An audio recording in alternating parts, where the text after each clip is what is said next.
Meio-dia e 14, Mirna Abreu já está aqui nos nossos estúdios, hora das notícias da metrópole de Campinas, e a gente começa falando sobre saúde. Então, Mirna, seja bem-vinda e boa tarde. Boa tarde, Gabriel. Boa tarde a você de casa. E a Secretaria Municipal de Saúde começou a abastecer os 66 centros de saúde de Campinas com a doses da Coronavac para as crianças de 3 a 4 anos que precisam se imunizar contra a Covid-19. Chegou a vez da Emily de se vacinar contra a Covid-19. A mãe dela estava aliviada. Eu acho que tem que vacinar, tem que cuidar das crianças e os adultos também têm que se cuidar. Agora que chegaram as vacinas para a idade dela, você fica mais tranquila? Fico mais tranquila. Pois é, os 66 centros de saúde da cidade foram abastecidos com doses da vacina Coronavac para crianças de 3 e 4 anos. As doses foram distribuídas em todas as nossas unidades, nos 66 centros de saúde, até a sexta-feira à tarde. Então, desde o sábado, todas as unidades no horário de vacinação já estão ofertando a Coronavac para esse público. De acordo com a coordenadora do programa de imunização, essa era uma das prioridades do governo municipal. Era o único imunizante, era a única vacina que estava aí com uma restrição, com falta no município, e agora a gente conseguiu regularizar. Então, todas as vacinas estão disponíveis para todos os públicos-alvos. Ela diz ainda que as doses são suficientes para todas as crianças dessa faixa etária. Sim, para todas as crianças de 3 a 4 anos, temos o quantitativo para garantir tanto a aplicação da primeira dose, quanto a aplicação da segunda dose para aquelas crianças que já tinham recebido a primeira dose anteriormente. Olha, então, com a chegada das doses da Coronavac, Gabriel, agora a gente tem, então, digamos que um esquema completo. Para a gente entender melhor, olha, então tá acontecendo várias coisas. Campanha nacional contra a Covid-19 em Campinas, a gente lembra que a gente está na quarta dose de reforço, segunda dose de reforço e quarta dose para os adultos a partir de 18 anos. Temos à disposição, como o André mostrou agora, a primeira dose da Coronavac, que é a única autorizada para as crianças a partir de 3 anos, então essa é a vacina. 31 de outubro foi estendida a campanha de vacinação contra a poliomielite, que é a paralisia infantil, e a atualização da caderneta de vacinação. Inclusive, nessa semana, você trouxe aqui uma entrevista falando sobre a importância dessa atualização para que doenças erradicadas no nosso país não voltem aqui a acometer crianças e adolescentes. E agora a gente vai falar sobre esse reforço na vacinação contra o HPV, que ele previne alguns tipos de câncer.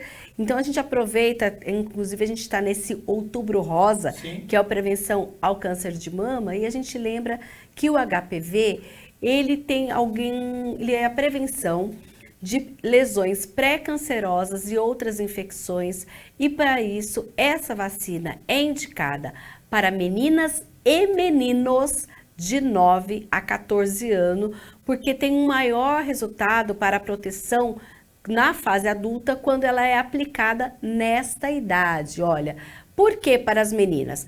Importante contra o aparecimento do câncer de colo de útero, que também é um dos que mais acomete, olha, é a quarta causa de morte entre as mulheres no Brasil, porque antigamente não tinha essa vacina. E para os meninos é importante contra o câncer de pênis e outras doenças de difícil tratamento, por isso também é importante que ainda na infância essas pessoas sejam imunizadas. A vacina só é eficaz com 2 doses, com intervalo de espera de 6 meses entre cada dose.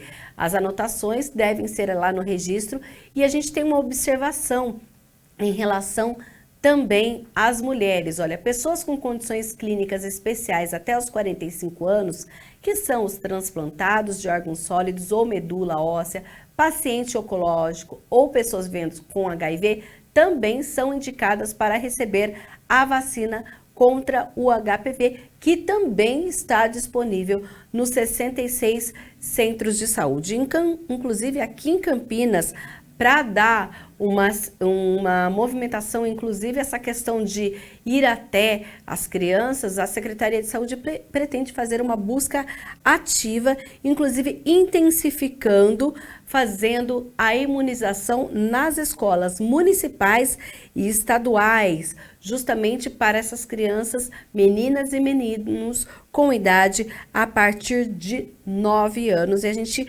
aguarda, inclusive, para falar sobre como vai ser esse esquema aqui na cidade de Campinas. Então, campanha de vacinação contra a poliomielite, deixa a caderneta de vacinação atualizada do seu filho, do seu sobrinho, tem criança em casa, conhece alguém. Adultos e idosos também precisam manter essa caderneta de vacinação atualizada. Tem a questão, então, da HPV, então não deixe de se vacinar. E a gente continua falando sobre saúde, ainda sobre o Outubro Rosa. A gente mostrou aqui essa semana, a gente já teve o lançamento da campanha, onde vai estar a carreta do amor, né? Aquela carreta que faz o exame de prevenção, mas também está acontecendo alguma ação, na verdade várias ações nos centros de saúde aqui da cidade de Campinas.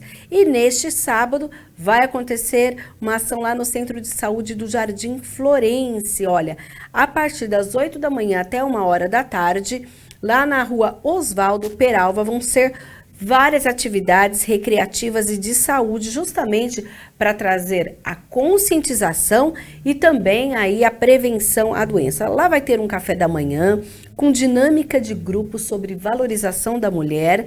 A gente tem também um projeto Madre Pérola, que acontece ali naquela região, que trata do resgate da autoestima, mesa de exposição, ainda ateliê da costura delas, que é um coletivo que faz um trabalho de artesanato ali, e inclusive vários atendimentos. E aí, olha, não teremos na partir de segunda-feira lá no Centro de Saúde do Costa e Silva também atividades com agendamento para o exame de Papa Nicolau e a solicitação lá na recepção do Centro de Saúde do Costa e Silva para mamografia. Teremos ainda também, olha, autocuidado e tudo mais. Já no Centro de Saúde do São José, as atividades também começam na próxima semana. Também você pode ir lá para agendar o seu Papa Nicolau, pegar o seu encaminhamento para o exame de mamografia. E também, olha, na segunda-feira a gente vai ter uma sessão das 8 às 9 da manhã de Liangong terapêutico lá na unidade, que é uma prática corporal chinesa desenvolvida em grupo e caracterizada por exercícios medicinais e preventivos que trabalham o corpo desde a coluna até os dedos dos pés. Temos ainda na terça roda de conversa e toda a programação está lá no site da Prefeitura. Você confere não só nesses centros de saúde, mas nos 66 espalhados pela cidade de Campinas. 12h22, nós estamos ao vivo nesta quinta-feira com as notícias da metrópole de Campinas. Vamos falar sobre as eleições agora, porque dia 30 de outubro nós vamos retornar aos colégios eleitorais para votar para governador, para presidente da República. E estará presente também a biometria, né, Mirna? Gabriel, mesmo quem não tem o e-título com biometria, percebeu que neste primeiro turno teve que colocar o polegar lá, né, o dedão. Olha, precisa da biometria, mas eu não registrei não, mas precisa. E você vai entender agora o que aconteceu. Olha, foram quase 10 milhões de eleitores que tinham essa projeção de ter as digitais conferidas na hora de votar no primeiro turno. A iniciativa faz parte de um projeto de importação da biometria de órgãos externos, criado em 2017 pelo Tribunal Superior Eleitoral. Entenda. Muitos eleitores que foram votar no primeiro domingo de eleições ficaram surpresos ao serem solicitados a testar a biometria e vê-la funcionar. Mesmo quem não foi até uma unidade da Justiça Eleitoral cadastrar sua digital, pôde ter passado pelo processo. A biometria estava sendo gradativamente recadastrada aqui em Campinas. O recadastramento ele não tinha sido terminado ainda quando entramos naquele estado de pandemia. Nessas eleições, mesmo não tendo terminado todo o recadastramento biométrico, por segurança na identificação dos eleitores, o Tribunal Regional Eleitoral decidiu implantar a votação híbrida, né? Tanto eleitores com identificação biométrica quanto eleitores sem identificação biométrica foram habilitados a votar. Além disso, teve a importação de dados biométricos do Denatran e está sendo feita a validação desses dados na urna eletrônica. O eleitor que comparece para votar, que não tinha biometria cadastrada, mas que tinha dados do Denatran, teve seus dados importados e está sendo feita a checagem da biometria desse eleitor. Esse foi um acordo firmado entre o Tribunal Superior Eleitoral e órgãos públicos como o Detran e o Denatran. A ideia era importar dessas instituições dados digitais de cerca de 11 milhões de eleitores, segundo um balanço do TSE. Então, o eleitor conseguindo ser identificado por essa biometria, ela vai ser validada e vai passar a fazer parte do Cadastro Nacional de Eleitores. Se ele não conseguir ser identificado pela biometria, ele vai ter que posteriormente comparecer à Justiça Eleitoral para fazer o cadastramento da sua biometria. As validações provocaram filas em muitos colégios eleitorais de Campinas no primeiro turno. Para o segundo, marcado para o dia 30 de outubro, a validação será feita mais uma vez. Continua o mesmo trâmite do primeiro turno.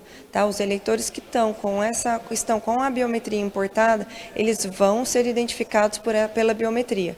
Caso isso não seja possível, esses dados após o segundo turno serão descartados. No caso dos eleitores que já possuem a biometria cadastrada pela Justiça Eleitoral previamente, lembre-se, os dados já estão registrados automaticamente. E a gente lembra, inclusive, olha, que aquele cadastro biométrico no cartório eleitoral não está acontecendo nesse momento e deverá ser retomado apenas depois de passado os dois turnos das eleições.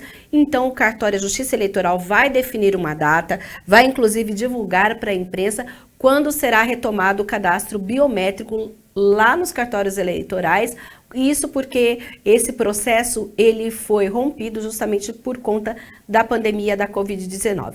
E falando em eleições, é importante você anotar aí, olha, o horário eleitoral gratuito nas emissoras de rádio e televisão começa a partir de sexta-feira. Então, neste segundo turno, o tempo de propaganda é dividido igualmente entre os candidatos. Conforme uma resolução do Tribunal Superior Eleitoral, a propaganda para presidente será veiculada na televisão de segunda a sábado, a 1h da tarde até 1h10 e às 8h30 da noite até 8h40. No rádio, a propaganda para presidente é das 7 da manhã às 7h10 e depois do meio-dia ao meio-dia 10. E de acordo com o artigo 62 dessa mesma resolução, o candidato que obteve maior votação no primeiro turno será o primeiro a se apresentar, seguindo a alternância da ordem a cada programa ou inserção. Hora de nós falarmos sobre cursos de qualificação profissional, porque o CEPAT Campinas está com mais de 3 mil vagas, Mirna. São 3.862 vagas divididas entre cursos online e presenciais. Olha, a gente teve aí uma parceria da Secretaria de Trabalho e Renda por meio do CEPAT, o Centro Público de Apoio ao Trabalhador, oferecendo essas vagas de qualificação profissional, todos gratuitos. A gente lembra que as aulas são feitas em parceria com o Sebrae, o Senai, o Senac, a Embeleze, DG Cursos Cuidadores em Ação, Microlins, Faculdade Anhanguera e a Softex. Entre as opções, eletricidade básica automotiva e criação de site utilizando WordPress. No presencial, na área da beleza, olha só, cílios fio a fio clássico, trança raiz nagô, corte masculino. Na área da saúde, alimentação sonda enteral e cuidados com estomas, dispositivos auxiliares de marcha e condução de pessoas em cadeira de rodas. A gente também tem, olha, em parceria com a Microlins, 200 vagas presenciais para cursos que incluem farmacologia, digitação, inglês, saúde coletiva. Neste caso, as inscrições são no centro da cidade, em uma das unidades que fica na rua 11 de agosto, número 54, de segunda a sexta-feira, das 10 horas da manhã às 6 horas da tarde e aos sábados, das 10 da manhã a 1 hora da tarde. O candidato deve apresentar o RG, CPF e comprovante de endereço. E ainda na parceria com a Faculdade Anhanguera, são 1.400 vagas para cursos online nas áreas de negócio, design e artes, educação, Tecnologia, Direito, Desenvolvimento Pessoal, Saúde e Meio Ambiente. Na parceria com a Softex, que é uma organização social de fomento à transformação digital no Brasil, são 600 vagas para diversas trilhas em programação de computadores. E o link para inscrição em cada um desses cursos, tudo você acha lá no portal da Prefeitura. Você entra na aba Notícias, em que aparece cada link para que você faça já a sua inscrição, exceto esse que eu mencionei, que a inscrição deve ser feita presencialmente. 12:30, Mirna Abreu, muito obrigado pelas notícias da Metrópole de Campinas.